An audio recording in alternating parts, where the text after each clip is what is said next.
daha önce bize kıtır tavuk ve sosisli patates topları tarifini veren sevgili Aydaşın Ecevit'ten öğrendiğim bir tarifi sizlere anlatmak istiyorum. Bu tarifimiz Churchill.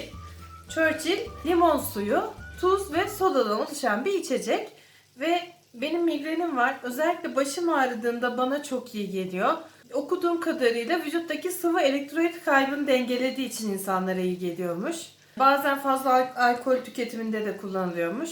Ben baş ağrısında ve serinlemek istediğimde kullanıyorum. Çok fazla meşrubat içmek istemiyorum. Bazen değişiklik olsun diye sodayı bu şekilde lezzetlendirebiliyorum. Hep birlikte görelim. Çok basit zaten tarifi. Öncelikle yarım limonu sıkıyorum.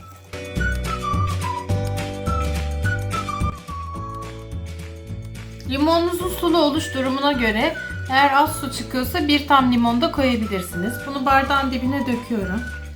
Yaklaşık bir parmak limon suyu olmalı. Üzerine bir çay kaşığı kadar tuz, ama ben tuzunu birazcık çok seviyorum.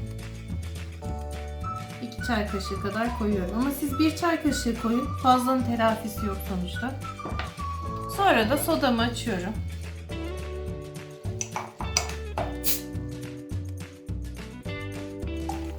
Köpürdüğü için bekleye bekleye dolduruyorum.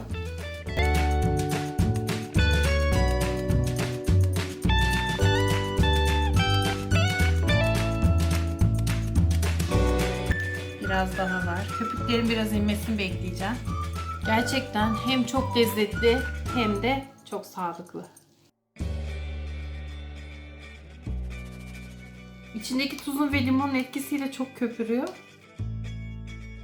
Adı neden Churchill bunu bilmiyorum.